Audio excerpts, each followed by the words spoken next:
Hi, I'm Zor. Welcome to Unizor Education. I would like to present a couple of problems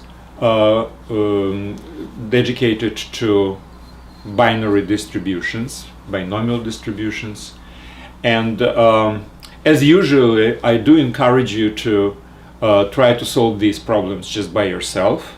Look at the unizor.com for this lecture, and there are problems presented in the notes with solutions, but don't really pay attention to solutions first, just try to solve it yourself. And then obviously after that, problems are really very simple, and then you can read whatever the notes said or listen to this lecture. So a few problems related to binary distributions of probabilities. Okay, the first problem is we have certain binary experiments where the probability of success equals to 0.1, and we conduct 100 different experiments. So my first exercise, it's not really a problem, it's really like exercise related to the lecture which I made on binary distributions. So the first exercise which I would like actually to pay attention to is to evaluate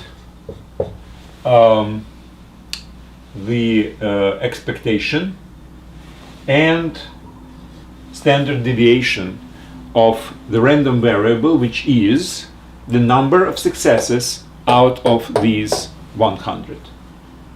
So again, we have 100 experiments. The probability of success in each of them is 0.1, and the random variable we are talking about is number of successes out of this 100. Can it be 0? Yes, obviously it can be 0, or it can be 100, or it can be anything. Question is, what is the average, the mathematical expectation of this number? Well, as we know from the lecture which was about this binary distribution, the expectation equals to number of experiments times the probability of success in each one of them. So basically this is just an exercise in multiplication of these two numbers, and obviously it's 10. Well, I mean, it's kind of reasonable to expect that if 1/10 is the probability of success, then out of 100 experiments, on average, you will get 10 successes. Okay. Now, what's the standard deviation? All right. Now, we know that variance is equal to n times p times 1 minus p, and standard deviation is equal to square root of n times p times 1 minus p,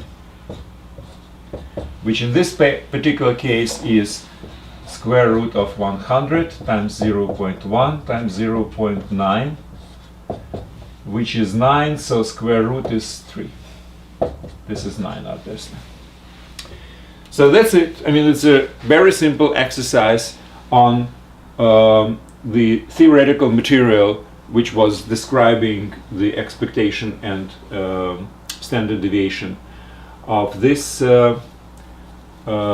distribution, of this binary distribution, which basically is a 100 experiments, Bernoulli trials, as we're saying. All right? Now, the second and the third exercises which I have are basically about the same thing. So I will leave the formulas intact.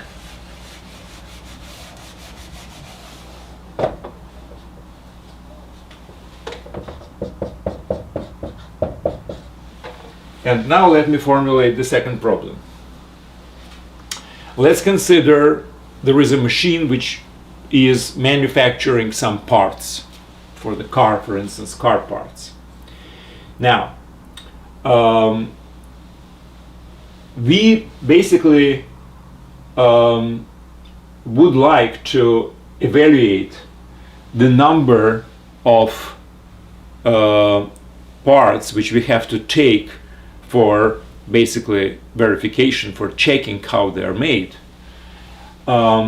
if we would like to collect out of this group of n parts which we select, we would like to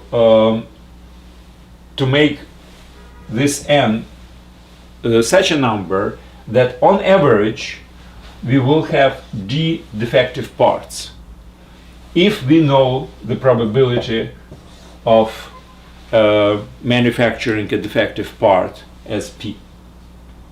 So again, we know how machine is working, we know the quality of the machine, and the quality of the machine we are measuring by the probability of having a defective part. Now, knowing this probability, I would like to know how many samples, how many parts I should take from the whatever was manufactured to collect on average d defective parts. Well, let's just think about it. If probability, in this case it's also a Bernoulli experiment, and the meaning of this Bernoulli experiment is whether the part which we are selecting is defective or not, and defective probability is p. So if we choose n parts for verification, for checking the quality, and the probability of defective one is p, then the average number of defective parts out of n will be calculated using this formula, right? But in this case, we know how much on average we would like to have. We would like to have d number of defective parts. And the question is, what should n be? Well, again, if n times p is equal to d in this particular case, so we know that on average we would like to get d defective parts. Then obviously all we have to do is solve this with for n, and n is equal to d divided by p. So if we would like, for instance, in the previous case we have 0.1%, 0.1 probability of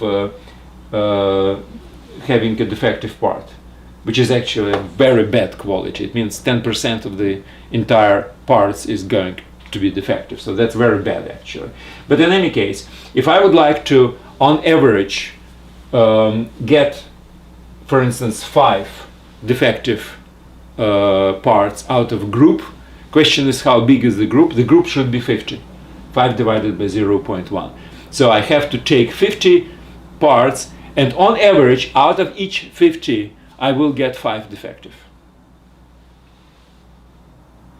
So that's the second problem. This is basically the formula which I would like to use in this particular case to determine number of parts which I have to take, or if you wish, number of experiments, if I would like to have on average d defective part or d events, probability of which we know being as p. But this is rather unusual situation when we know the probability. This is really kind of strange. What is more practical problem is, if we would like to evaluate the quality of the machine, what do? Well, we choose some kind of a n, a rather big number, and we take the n parts as a sample, and we verify each one of them, we check the quality of them, and we find out that there is a d defective parts out of this n on average, which means we are repeating this group of n again and again and again, and then we have different number of defective parts, but we can average it out and we will get that the average is d. And for instance, we do this rather big number of times, so d is a really good evaluation of our average. Question is, what's the p? What's the probability of any particular part to be defective? Well, again, let's just use this formula and solve it for p. And again, that's kind of natural. If out of each group of, let's say, 100 parts, you have 3 defective, Well, it's a good, on average, it's a good estimate that the probability of defective part is 0.03. So that's my, again, third exercise. These are not really the problems. These are exercise in this formula that the number of the average number or expectation of successes, if you know the number of experiments and you know the probability, then the average is equal to their product. All right, now we have a little problem. It's really a very simple one, but here's how I would like to present it. Let's say you have 2 dice. Normal fair dice, 6 different numbers. Now, if I roll 2 dice, I consider if the sum is not equal to 7, it's a success. And if the sum equals to 7, it's a failure. In one roll. Now, I'm a casino, and I basically would like to invent a new game. So my new game is, I take these rolls, and I will roll it 10 times. Roll 2 dice, a pair of dice, 10 times. Question is, how many successes and failures will be? So, as a casino, I'm stating the following rule. If the number of failures is less than 2,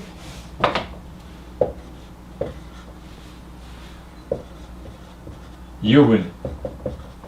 Otherwise,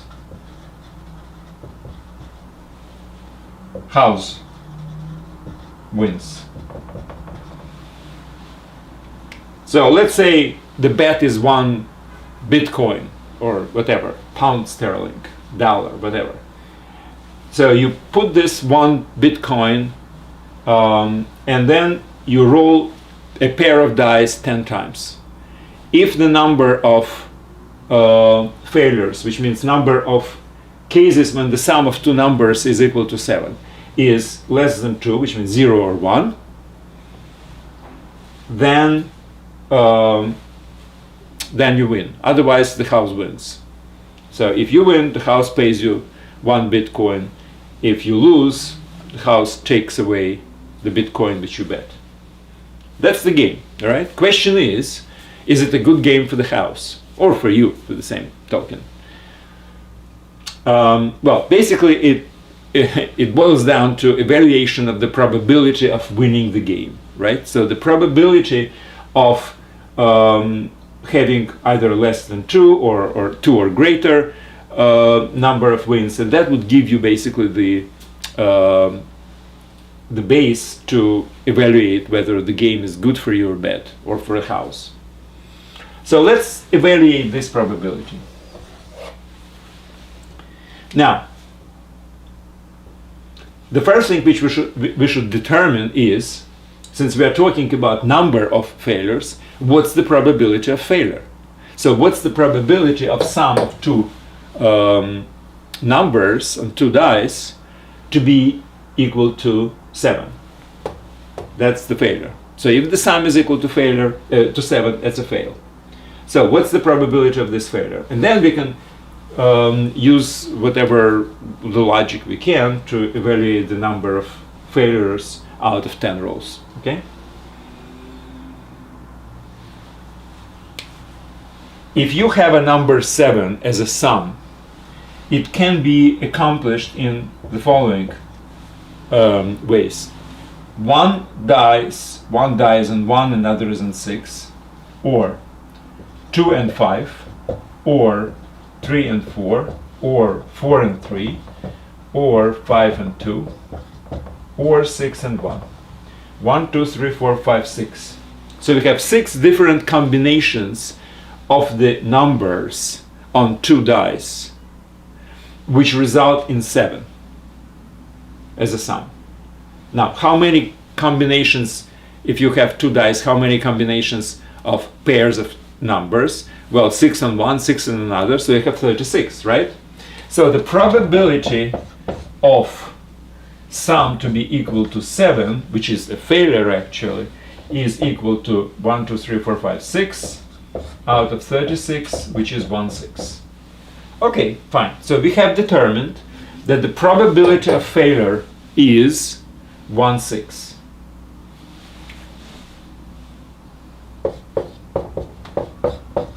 Which means that the probability of success is 5/6, right? Whatever adds it up to 1.